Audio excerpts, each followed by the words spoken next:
Chosen one, anchor your mind right here. Whatever you are doing, let your spirit come to a complete standstill. Do not let your thoughts drift to the next task or the noise of the day. I know exactly why you are here. When you saw the words, "It all comes to an end tomorrow," your stomach did not just drop, it tightened.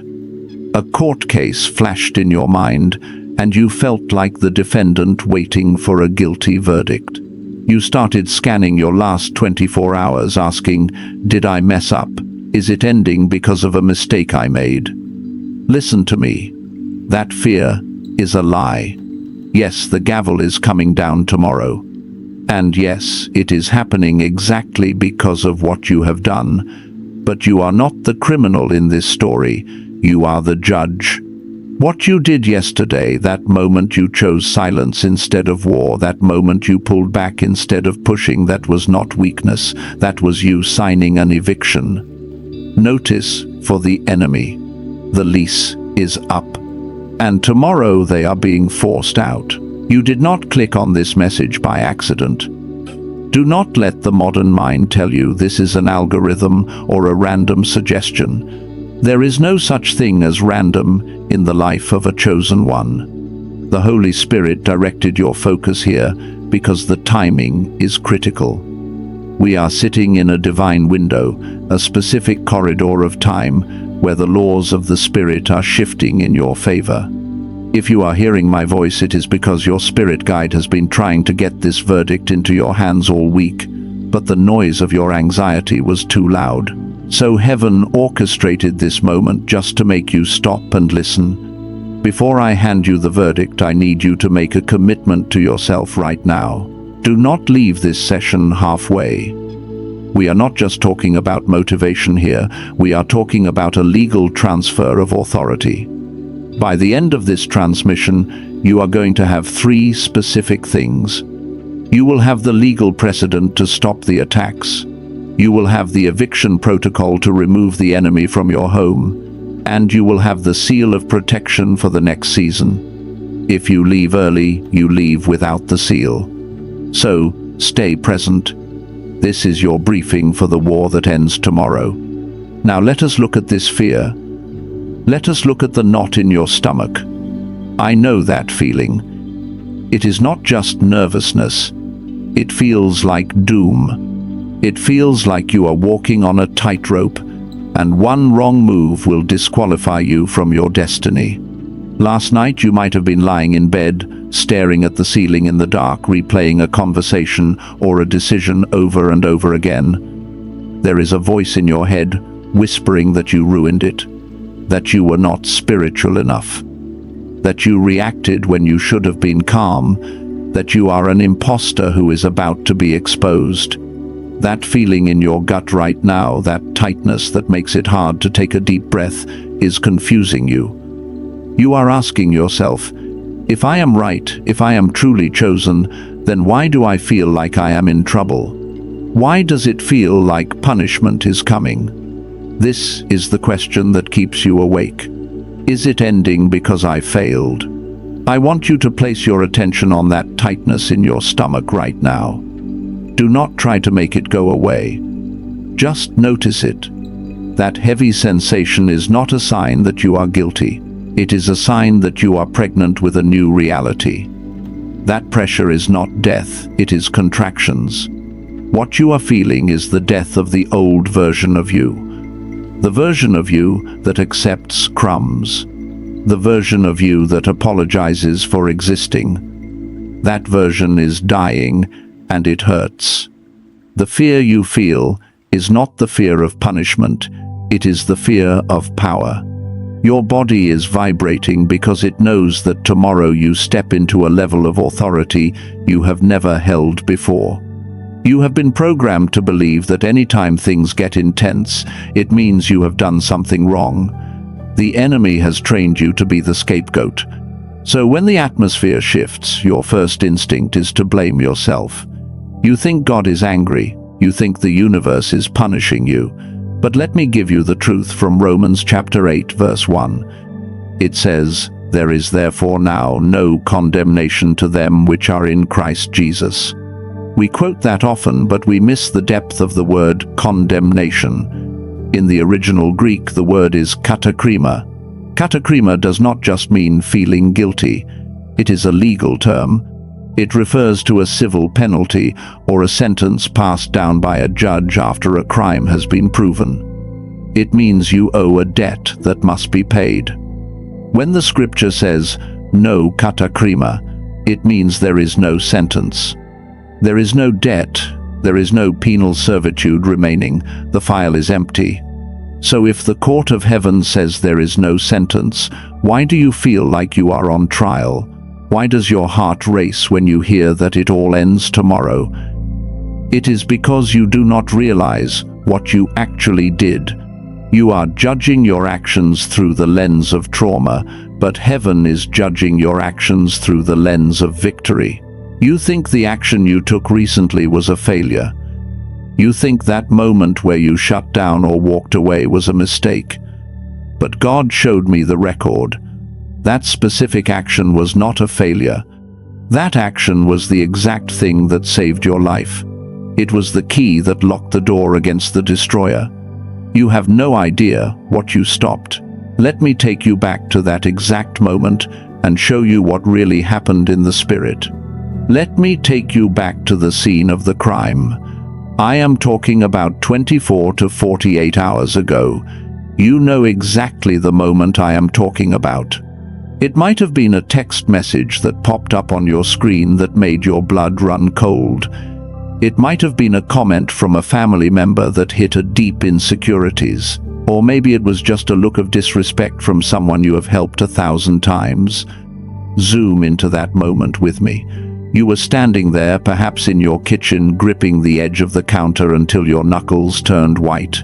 Or maybe you were sitting in your car, staring at your phone screen with your thumb hovering over the keyboard, ready to type the most justified defense of your life.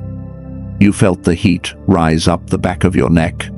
You felt the adrenaline dump into your bloodstream. You had the perfect comeback loaded in your throat. It was sharp. It was true. It would have destroyed them.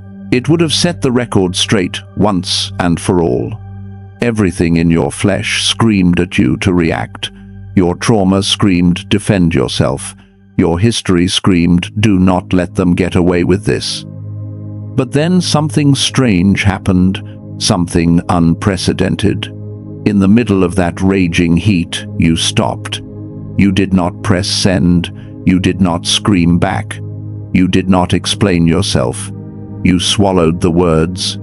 It tasted bitter like ash in your mouth, but you held them in. You put the phone down face first. You walked out of the room. You chose silence. Later that night, you probably beat yourself up about it. You laid in bed thinking, I should have said something. I let them walk all over me again. I am weak. But hear me clearly, because this is the revelation that changes your timeline. That was not weakness. That was a legal strategy. That was the moment you won the case. You did not realize it, but by refusing to speak, you utilized a high-level spiritual protocol I call the silent veto. Let me explain why this matters. In the court of law of the spirit, the enemy operates exactly like a prosecutor, and a prosecutor cannot convict you without evidence. The enemy does not have the power to just destroy your life whenever he wants. He needs permission. He needs an entry point. And the primary way he gets that entry point is through your agreement. He provokes you to get you to partner with the chaos. He needs you to speak fear. He needs you to speak anger. He needs you to speak defense. Your words are the signature on his warrant. When that provocation hit you yesterday, the enemy was desperate. He was fishing for a reaction. He needed you to lower your frequency to match his so he could legally enter your space and cause havoc for another 6 months. He threw the bait. He waited for you to bite. He waited for the explosion. But for the first time in years, you gave him nothing. You gave him zero frequency. You gave him absolute silence. And that silence acted as a veto. In government, a veto is when a person in authority overrides a decision and stops it dead in its tracks. When you stayed silent, you vetoed the enemy's right to access your energy. You starved the demon of its food. You looked at the chaos and you said, "I do not consent to this timeline." And because you did not sign the warrant with your words, the enemy had no legal standing to stay. This is why it all ends tomorrow. Not because you prayed a perfect prayer, but because you finally stopped fueling the fire that was burning you. You broke the cycle of reaction. To understand the power of what you just did, we need to go deeper into the ancient text. You have heard Exodus 14 verse 14 1,000 times. "The Lord shall fight for you, and ye shall hold your peace." It sounds poetic in English, like a nice suggestion to be calm, but the English translation completely misses the violence and the authority of the original Hebrew command. The Hebrew word used there for "hold your peace" is charash. And charash does not just mean to be quiet. It is a much more aggressive root word. It means to cut in, to engrave, to plow. But in this context it means to strike oneself deaf and dumb. It implies a mechanical shutting down of the faculties. It is not a passive waiting, it is an active clamping shut of the mouth. When Moses spoke this to the people, they were panicking. Pharaoh's army was behind them. The Red Sea was in front of them. They were screaming, blaming, complaining. They were giving the spirit of death permission to enter the camp with their words. Moses was not telling them to relax. He was giving them a military order. He was saying, "Charash, cut off your speech. Sever your connection to the panic. Strike yourself deaf to the noise of the chariots. Because if you keep talking, you are going to talk yourself out of the miracle." God was saying, "I am about to split the sea, but I cannot do it while you are agreeing with the enemy through your mouth. Your noise is interfering with my frequency. Shut it down so I can work." You applied the Sharash protocol yesterday. You cut off the supply line to the drama. And just like the Red Sea split after the people fell silent, your Red Sea is splitting tomorrow. You created a vacuum of silence that God is now rushing in to fill with justice. Now, I want to give you the framework so you can do this consciously next time. Because the enemy will try to test this precedent again. He wants to see if yesterday was a fluke or if you have truly ascended. This is called the silent veto framework. The next time you feel that heat rise up your neck, the next time the bait is thrown, do not try to fight the feeling. Instead, I want you to perform a mental action. Picture your energy body, the light that surrounds you. When you get provoked, usually you throw that energy outward like a spear. You project it onto the other person. That is the leak. Instead, I want you to visualize gripping that energy with your spirit and pulling it backwards. Imagine a heavy iron gate slamming shut over your mouth and your solar plexus. Hear the clang of the metal bar dropping into place. This is the veto. In your mind, you are not just being quiet, you are issuing a decree. You are saying to the spirit behind the person I deny you access, "I revoke your permit to feed on me." Hold that gate shut for 3 seconds. 1, 2, 3. In those 3 seconds, the transfer of authority happens. The enemy realizes the door is locked. He has to retreat. You have kept your power. You have won the case. This is why you feel the shift. This is why the atmosphere is heavy. You have successfully changed the rules of engagement. You are no longer the victim who reacts. You are the sovereign who rules. But here is the mystery. Now that you know you have this power, now that you know you have won, there is a part of you that is not celebrating. In fact, if you are honest, there is a part of you that is trembling. There is a shadow lurking behind the relief. Why does the idea of being totally free, being totally vindicated, feel so terrifying? Why does a part of you want to go back to the battle? It is because your trauma has an addiction, and tomorrow we break it. You are trembling because your identity is having a crisis. You have been in the trenches for so long that you do not know how to live in a house. You have been a soldier for so many years that peace feels suspicious to you. It feels like a trap. When I tell you that the battle ends tomorrow, your spirit shouts, "Hallelujah," but your nervous system whispers, "Be careful." You are waiting for the other shoe to drop. You are waiting for the phone to ring with bad news. You are waiting for the peace to be interrupted because that is all you have ever known. This is the shadow side of being a chosen one that nobody talks about. We get addicted to the struggle. We develop a spiritual Stockholm syndrome where we fall in love with the familiarity of our pain. You have identified as the black sheep, the scapegoat, and the survivor for so long that if I take that away from you tomorrow, you are terrified you will disappear.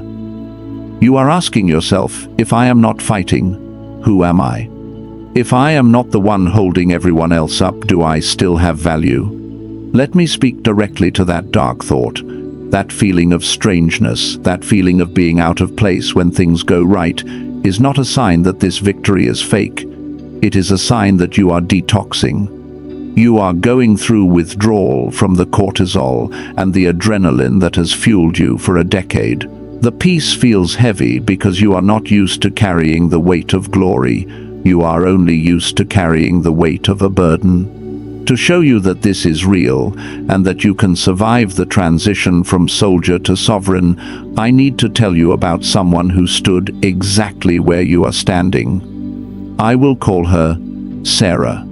Sarah is a chosen one just like you.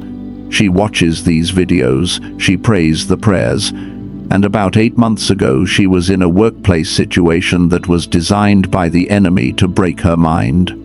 Her boss was a classic narcissist. He gaslit her every single day. He stole her ideas in meetings and presented them as his own. He isolated her from her colleagues. He made her document every minute of her day while he did nothing. Sarah spent every Sunday night gripping her steering wheel in the driveway, terrified to go in on Monday morning. She prayed for justice, but nothing happened. In fact, it got worse. Then came the tipping point. It was a Tuesday afternoon. Her boss sent an email copying the entire department, blaming Sarah for a mistake that he had made. It was a blatant lie. It was humiliating. And it was the final straw. Sarah sat at her desk and the rage took over. She opened a new email window and she started typing. She typed for 20 minutes. She laid out every receipt, every date, every time he had lied, every time he had stolen from the company. It was the perfect defense. It was the truth. Her finger was hovering over the send button and her heart was pounding out of her chest. She was ready to burn the building down. But in that split second, she remembered the protocol. She remembered the silent veto. She realized that if she sent that email, she was entering his arena. She was lowering her frequency to match his chaos. And in his arena, he had more experience than her. So she did something that felt like death to her ego. She highlighted the entire email and she pressed delete. She did not send it. She did not go to his office to scream. She applied the veto. She slammed the iron gate of her spirit shut. For the next 30 days, Sarah became a ghost. She did her work with excellence, but she gave him zero energy. When he tried to provoke her in meetings, she just looked at him with zero emotion and wrote notes on her pad. She starved him. And because she starved him, he started to starve for supply. This is what happens when you apply the veto. When the enemy cannot get a reaction out of you, he gets desperate. And desperate people make mistakes. 3 weeks into her silence, her boss panicked. He tried to frame her for a financial compliance issue to get a reaction. But because he was rushing and because he was starved of his usual supply, he forgot to cover his tracks. He left a digital footprint that triggered an automatic audit from the headquarters. Sarah did not have to report him. The system caught him. He was fired on a Friday morning. Security escorted him out of the building. And here is the victory. The upper management found Sarah's original work on his hard drive, the work he had stolen. They realized she had been running the department the whole time. Sarah was promoted to his position the following Monday. Now listen to me closely. When Sarah got that promotion, she did not feel excited at first. She felt sick. She felt guilty. She felt like she had tricked the system because she did not fight. She kept waiting for him to come back. She kept waiting for the promotion to be taken away. That is the feeling you are having right now. It is the shock of the new. But look at the timeline. She suffered for 2 years. She applied the silent veto for 30 days, and the judgment was rendered. She won not because she fought louder, but because she stopped giving evidence to the prosecutor. She let God be her defense attorney. You are Sarah. You are standing at that same desk. You are hovering over that same send button, whether it is a text to an ex or a comment to a family member. And the uneasiness you feel is just your spirit adjusting to the altitude of your new position. You are not an imposter. You are just finally sitting in the chair you were created for.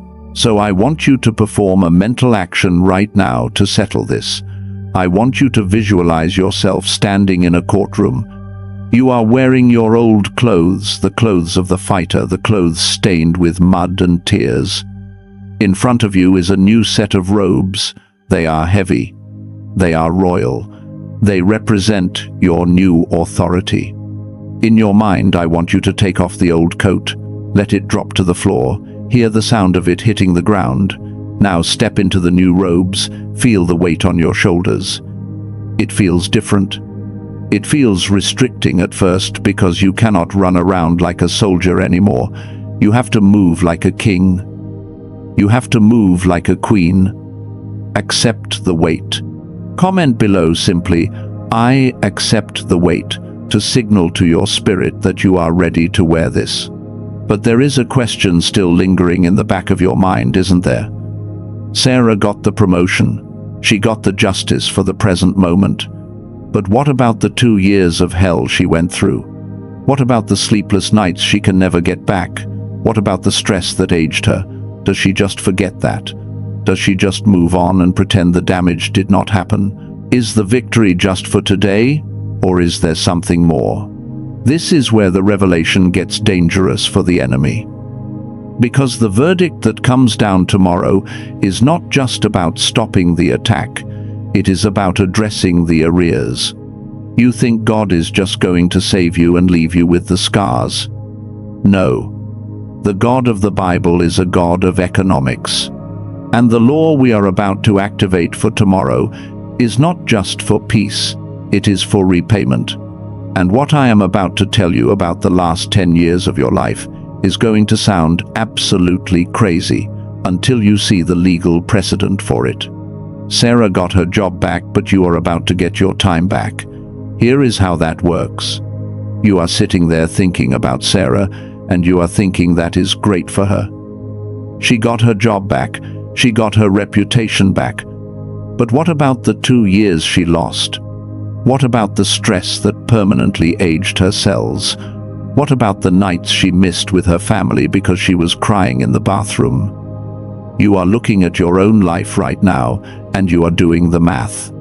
You are calculating the lost decade. You are thinking about the opportunities that died while you were under attack. You are thinking about the money that was drained, the relationships that were severed, and the years of your prime that felt like they were eaten by locusts. You are asking me a very dangerous question right now. You are asking, does it ends tomorrow just mean the pain stops, or does it mean I get my life back? You think the victory is simply the cessation of hostilities. You think you are just getting a ceasefire.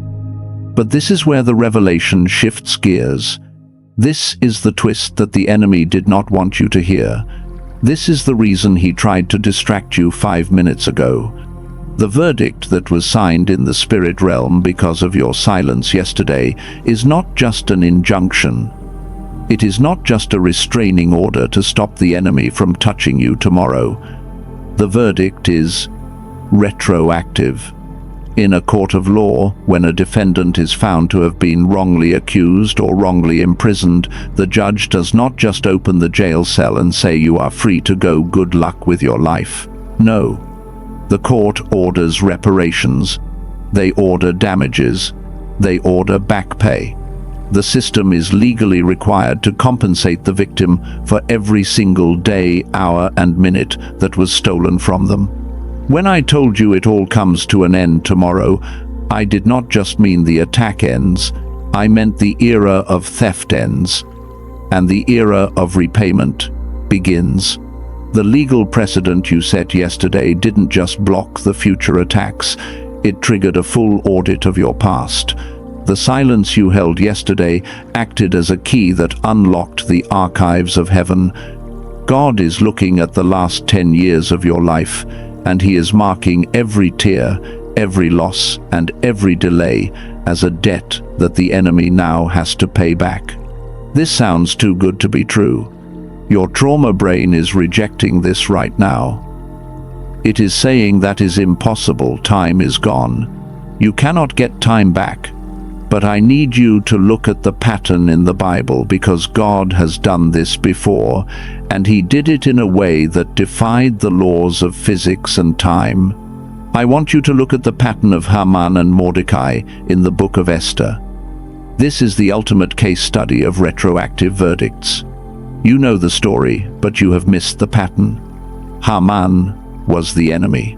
He had a specific vendetta against Mordecai, just like the enemy has a specific vendetta against you.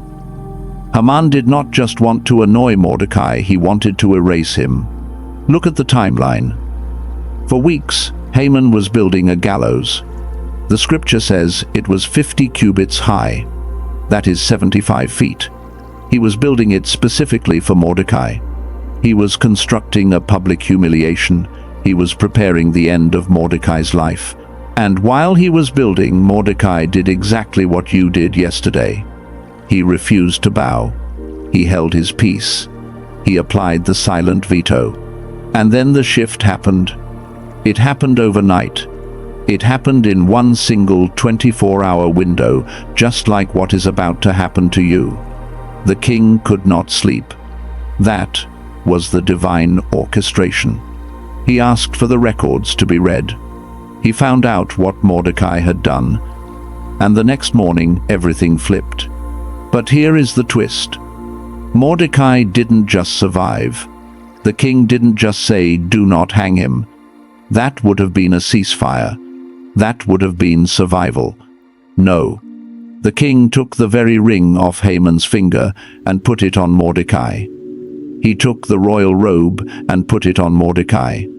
And here is the brutal justice of heaven. Haman was hanged on the very gallows he built for Mordecai. And Haman's house, his wealth, and his estate were transferred to Mordecai.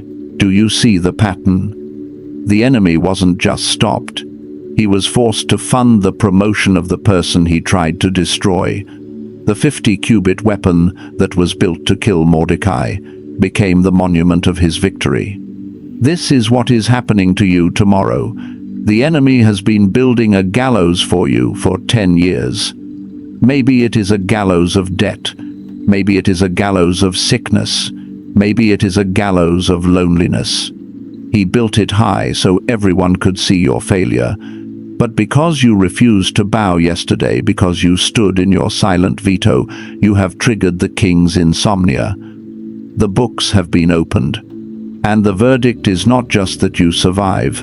The verdict is that you take the enemy's ring. The years you lost in isolation were not wasted time. They were an investment account that is about to mature. The rejection you faced was not a failure.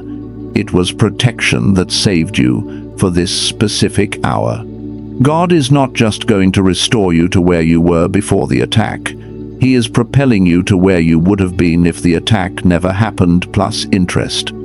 I want you to do a mental action right now to receive this retroactive reality. I want you to close your eyes for a second, if it is safe to do so, or just soften your gaze. Visualize a timeline stretching out behind you. It looks dark. It looks full of holes where things were stolen, red marks of debt, gray marks of depression. Now, I want you to imagine a golden ink flowing backwards from this moment. Watch it filling in those holes. Watch it turning the red debt into black surplus. Watch it rewriting the story of your past. Those years were not lost. They were stored. Tell your spirit right now, I claim the arrears. Say it in your mind. I claim the back pay. I claim the interest on my suffering. You need to understand the scale of this. You thought you were fighting for peace, but God was fighting for your dynasty. You thought you were fighting to pay the rent. God was fighting to give you the deed to the building. The scope of this victory is so much larger than your logic can comprehend. But there is a problem, and we need to address it immediately. The legal verdict has been signed. The retroactive payment has been approved. The king has given the order. But the enemy who is currently occupying your territory, the Haman spirit that has been living in your house, eating your food and tormenting your mind, he is not going to just pack his bags and leave because he saw a piece of paper. He is a squatter. And squatters do not leave until they are physically forced out. Tomorrow, when the sun comes up and this new era begins, that enemy is going to try one last desperate attempt to stay. He is going to try to convince you that the verdict is fake. He has a playbook of specific lies he uses on chosen ones right at the finish line to make them forfeit their reward. You need to know exactly what his next move is, because he is going to try it the moment you wake up tomorrow. You have the legal verdict in your hand. The court of heaven has ruled in your favor. The retroactive payment has been authorized. But now, we move from the courtroom to the street, because there is a difference between a legal ruling and physical enforcement. A piece of paper saying you own the house does not automatically make the squatter leave. If you have ever dealt with a squatter in the natural world, you know they do not care about the law. They only respect force. The enemy that has been occupying your finances and your peace for the last 10 years is a spiritual squatter. He knows his lease is up tomorrow. He knows the silent veto you issued yesterday was valid. But he is betting on one thing. He is betting that you are too nice to enforce the eviction. He is betting that if he causes enough of a scene, you will feel guilty and let him stay on the couch for another month. You need to switch archetypes right now. You are no longer just the judge. You are now the sheriff. You are the enforcer.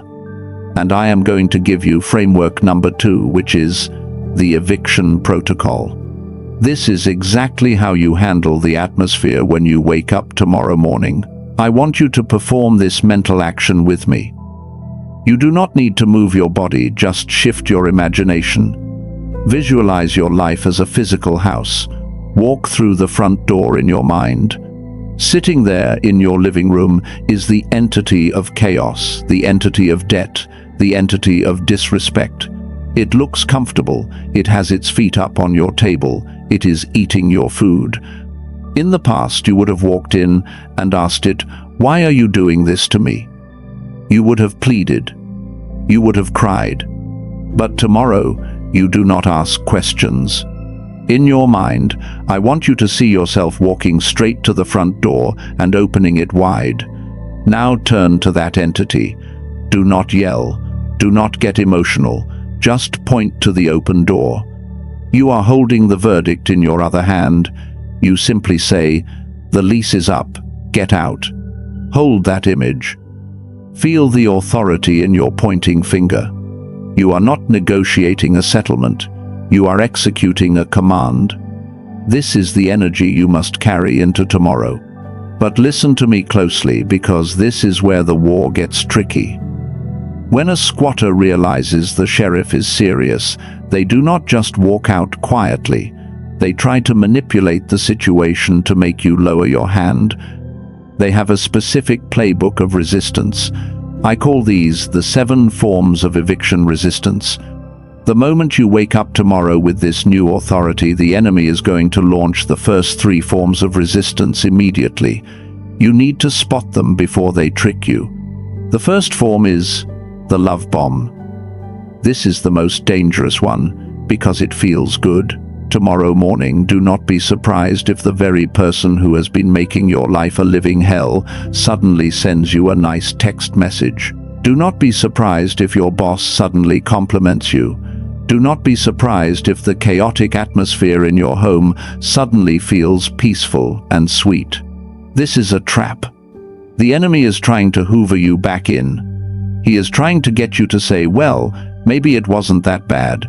Maybe I don't need to enforce the eviction. Do not fall for it. It is a manipulation tactic to get you to lower your guard so he can stay.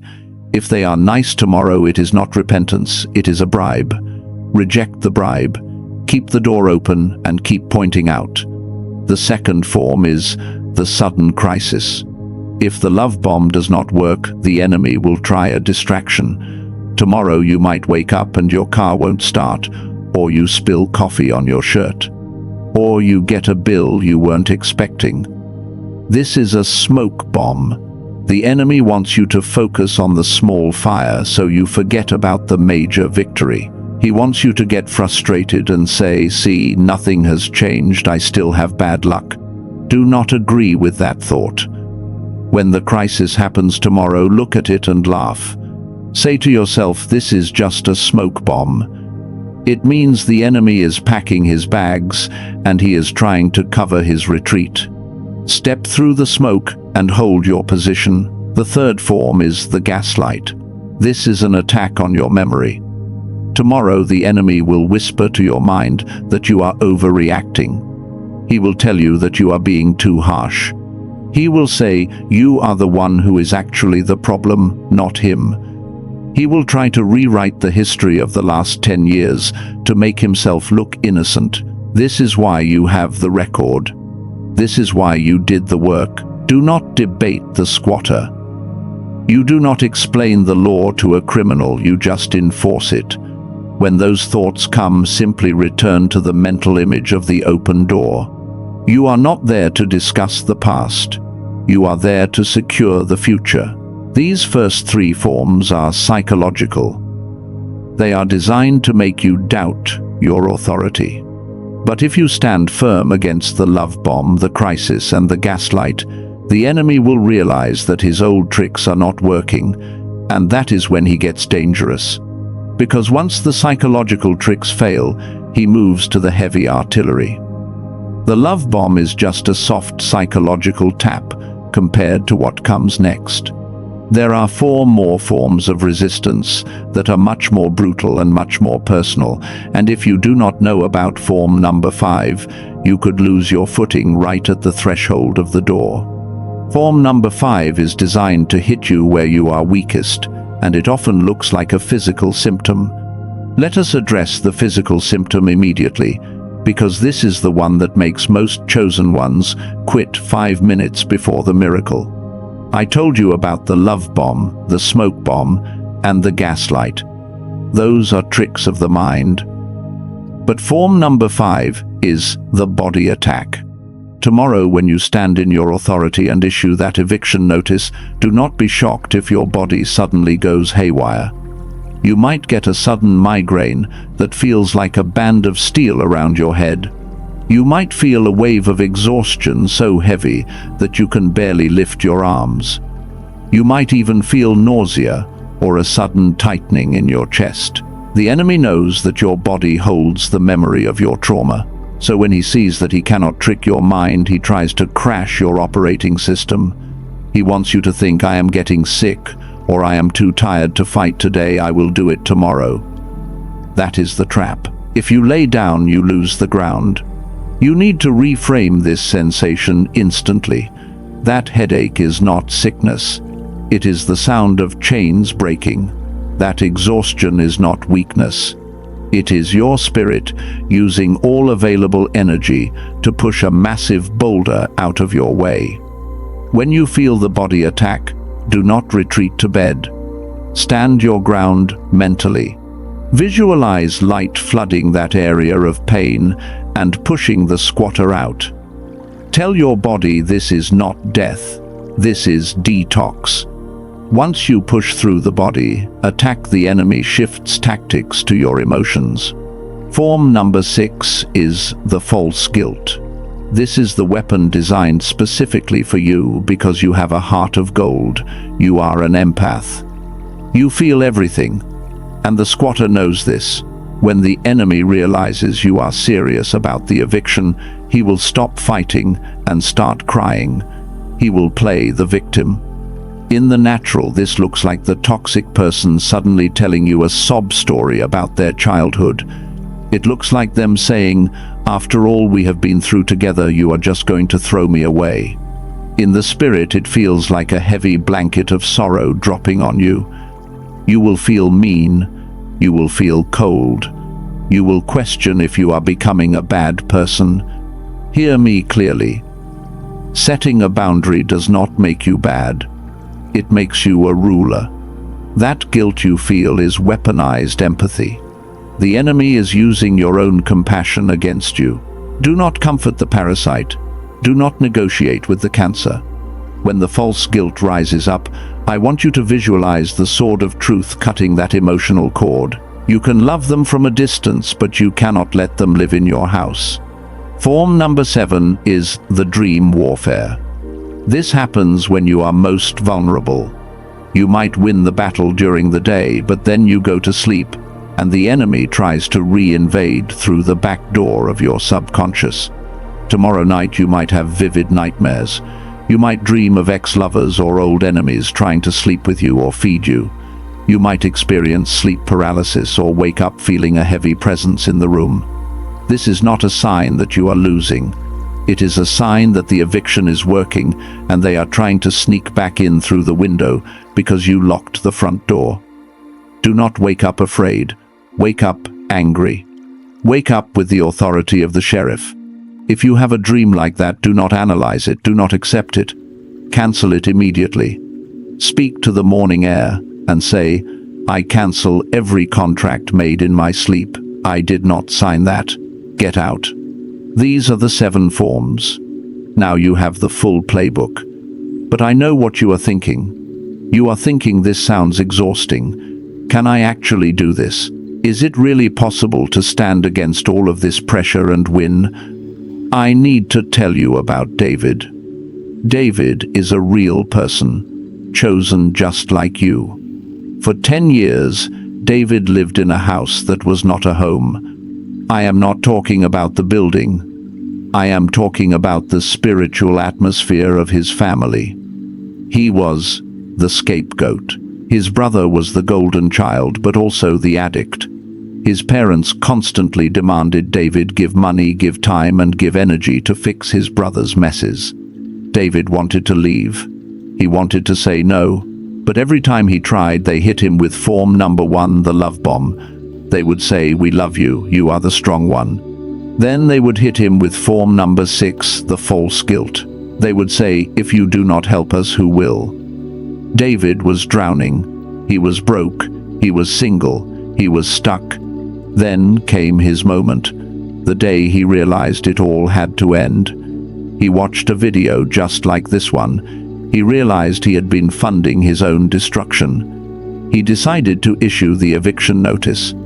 Not to kick his family out of the house, but to kick their demands out of his spirit. The next morning, he went to the kitchen. His brother asked for money again. Just like clockwork. In the past, David would have argued, then caved in. But this time, David stood in the receiver's stance.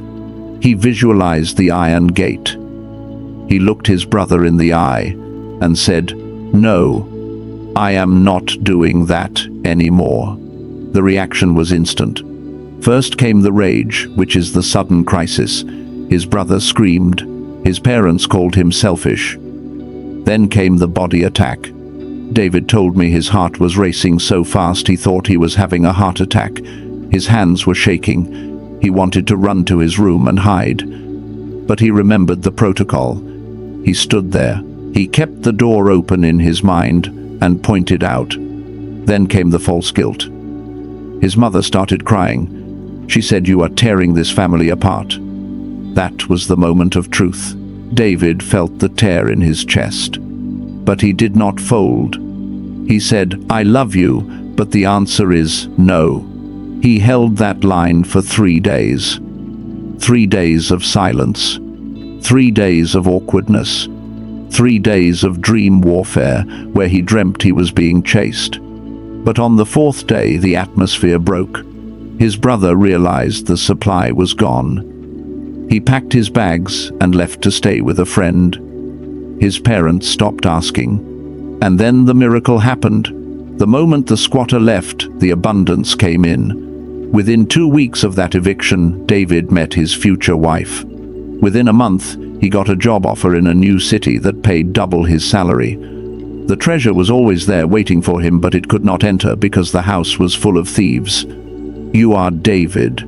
You are standing in that kitchen right now. The voices are screaming, the guilt is heavy, the body is shaking, but you are holding the line. And because you are holding the line, the thief is packing his bags. I want you to cement this victory with a mental decree right now. You do not need to speak it out loud if you cannot but say it loudly in your mind. Visualize yourself standing in the center of your life, looking at every shadow, every fear, and every symptom. Say this: I see you. I know your tricks, and I am not moving. Feel the stability of that statement. You are not fighting to get free. You are standing in your freedom. There is a difference. Now look around the room in your mind. The squatters are gone. The forms of resistance have been neutralized. The noise has stopped. The house is quiet. It is empty. But it is not going to stay empty. Because when the enemy leaves, he does not just leave an empty space. There is a spiritual law that says when a thief is caught, he must restore sevenfold. That means everything that was in your house that belonged to the enemy is gone, but everything that belongs to you that the enemy was hiding is now visible. You have been so focused on the war that you did not notice what was hidden under the floorboards. You did not notice what was locked in the closet that the squatter was guarding. Now that they are gone, the spoils of war are revealed. This is the most dangerous part of the transition, because many chosen ones know how to fight, but they do not know how to receive. You are a master warrior, but you are an amateur receiver. And if you do not know how to handle the wealth, the love, and the peace that is about to flood into your life starting tomorrow, you might sabotage it. We need to talk about the treasure. We need to talk about the spoils of war. Because what you are about to inherit is not just peace and quiet. It is the very resources the enemy was using against you now turned for your glory. Are you ready to see what has been returned to you? You are standing in the middle of a quiet house. The enemy has been evicted. The noise has stopped. The drama has ceased. And for the first time in years, you can actually hear your own heartbeat. But do not get too comfortable in the silence, because silence is not the destination. Silence is just the container. Now God is about to pour something into that container that will terrify you if you are not prepared. We need to talk about the spoils of war. In every major conflict in history, when one kingdom defeats another, they do not just walk away and leave the castle empty. They take the resources, they take the gold, they take the land. This is the part of the prophecy that the religious spirit hates, but the spirit of truth demands. You have been fighting for survival, but God has been fighting for transfer. You thought the goal was just to get the narcissist out of your life or to get the debt off your back. But the divine goal is wealth transfer. And I am not just talking about money, although that is absolutely part of it. I am talking about a transfer of influence, a transfer of ideas, and a transfer of territory. The Bible is very specific about this mechanism. Proverbs 13 verse 22 says, "The wealth of the sinner is laid up for the just." We quote that verse all the time, but we never look at the context. The phrase "laid up" means it is being stored, it is being accumulated, it is in an escrow account. Think about the last 10 years of your life. Think about the people who attacked you. Think about the environments that drained you. They seemed to be prospering while you were suffering. They seemed to have the resources, the connections, and the ease while you were scraping by. You asked God, why do they have it and I do not? The answer is found in that verse. They were just the temporary custodians. They were holding the resources because you were not ready yet. You were in the training camp. You were building the character required to handle the weight of glory. If God had given you that wealth 5 years ago, it might have crushed you. But now you have passed the test. You have issued the silent veto. You have executed the eviction. And because you have proven you can handle the war, you are now qualified to handle the wealth. The transfer begins tomorrow. The ideas that the enemy stole from you will suddenly come back to your mind with full clarity and a business plan attached. The position that the toxic boss held will become vacant, or you will be offered a position that supersedes it. The money that was held up in delays and red tape will suddenly be released. But here is the danger. And this is why I need to teach you framework number 3 immediately. The biggest block to this transfer is not the devil anymore. The devil is gone. The biggest block now is your own muscle memory. For years you have been in what I call the warrior's crouch. Imagine a boxer in the ring. His hands are up protecting his face. His muscles are tight. He is ready to take a hit. He is ready to block a punch. This has been your spiritual posture for a decade. You are tight. You are defensive. You are hyper-vigilant. But you cannot receive a gift when your hands are made into fists. You cannot catch a blessing when your arms are covering your face. The posture that saved you in the war will sabotage you in the peace. If you walk into tomorrow with your fists up, you will punch the blessing in the face. You need to shift into the receiver's stance. This is a mental and spiritual adjustment that feels incredibly vulnerable. It requires you to drop your guard. It requires you to trust that the blow is not coming. I want you to practice this with me right now in your mind. Do not move your physical body, just move your awareness. Visualize your spiritual hands. For most of you, they are clenched tight, holding on to control, holding on to safety. I want you to mentally command those fingers to open, one by one. It might feel uncomfortable. It might feel like you are exposing yourself. That is the trauma talking. Ignore it. Open your hands. Turn your palms upward. Now visualize your chest area, the center of your heart. It has been armored for so long. I want you to visualize that armor melting away. Imagine your chest expanding. Imagine taking a breath that goes all the way down to the bottom of your lungs without hitting a wall of fear. This is the receiver's stance. It sends a signal to the universe that says, I am no longer fighting for scraps. I am ready to receive the feast. You might be asking, why me? Why do I deserve this wealth? Why do I deserve this influence?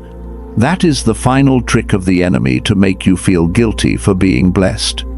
He wants you to think that poverty is holy and that suffering is pious. That is a lie from the pit.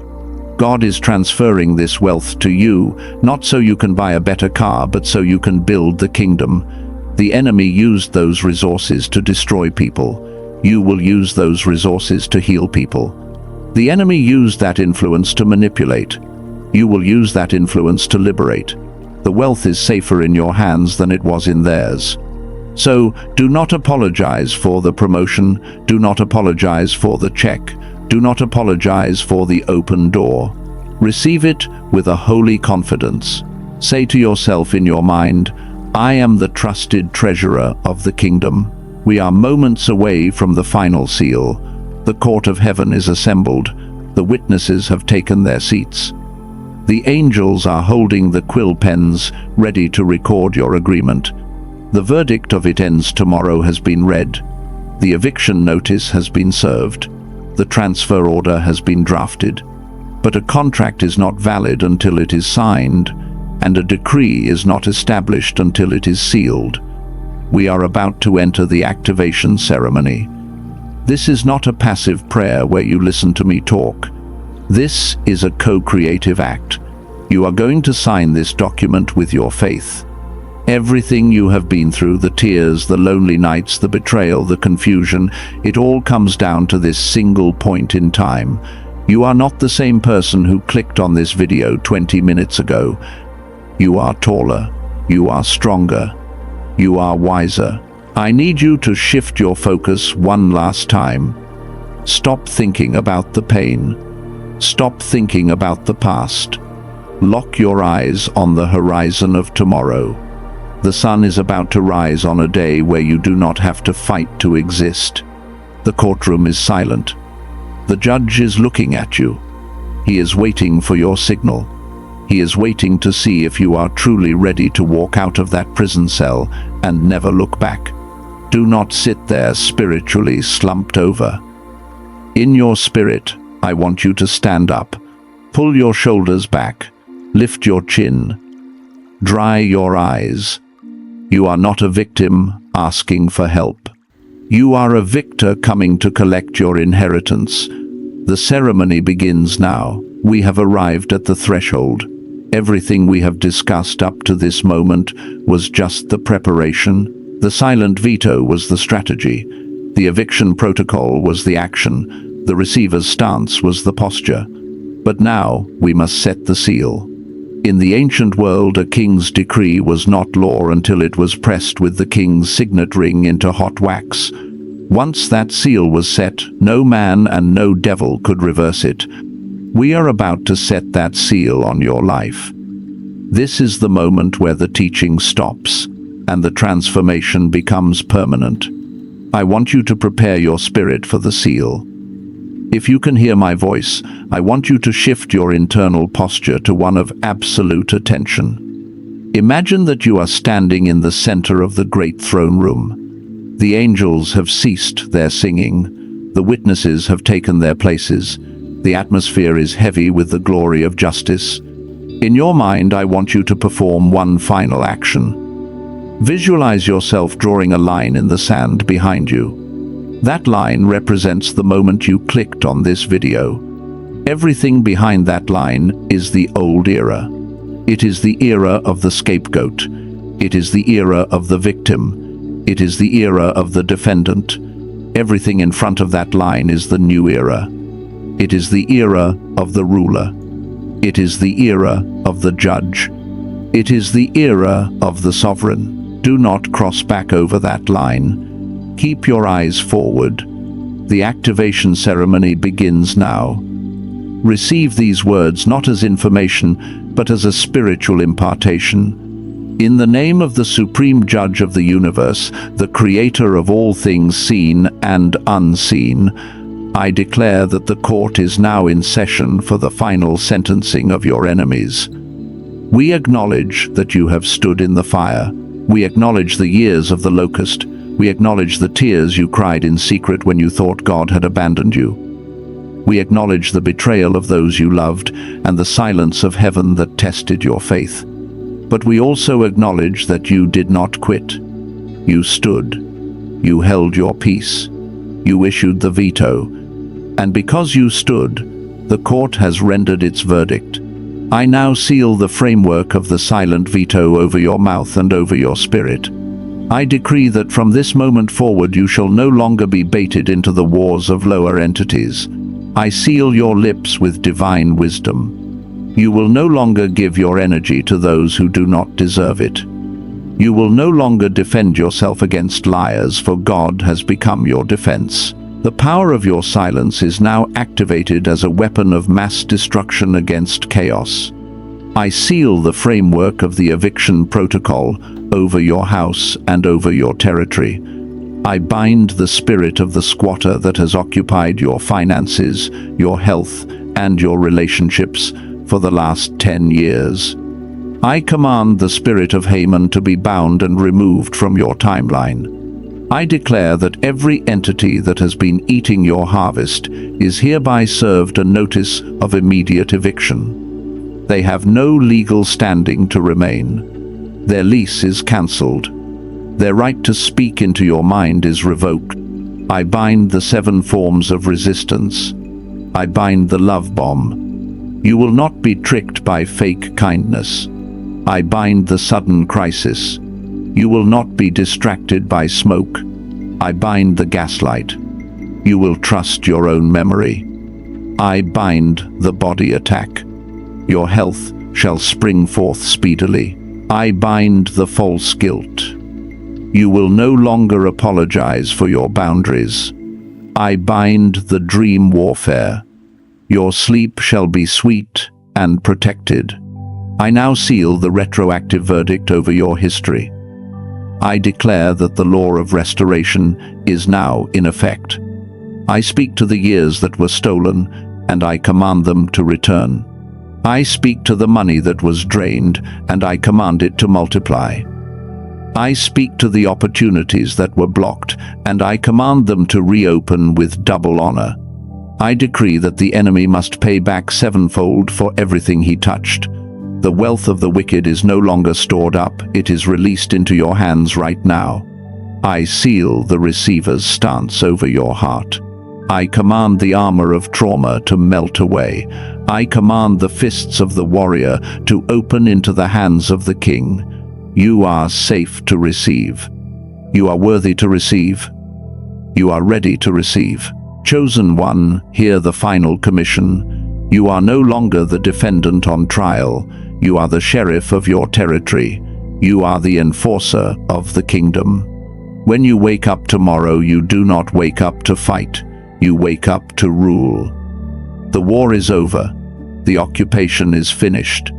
I ask you now, in the presence of the cloud of witnesses, do you accept this new identity? Do not whisper it. Scream it in the silence of your soul. Say, I accept. Say, it is mine. Say, it is done. Let the vibration of that agreement shake the foundations of your life. The contract is signed. The seal is set. The gavel has fallen. You are dismissed from the wilderness. Walk out of this video and into your destiny. Do not look back. It is finished.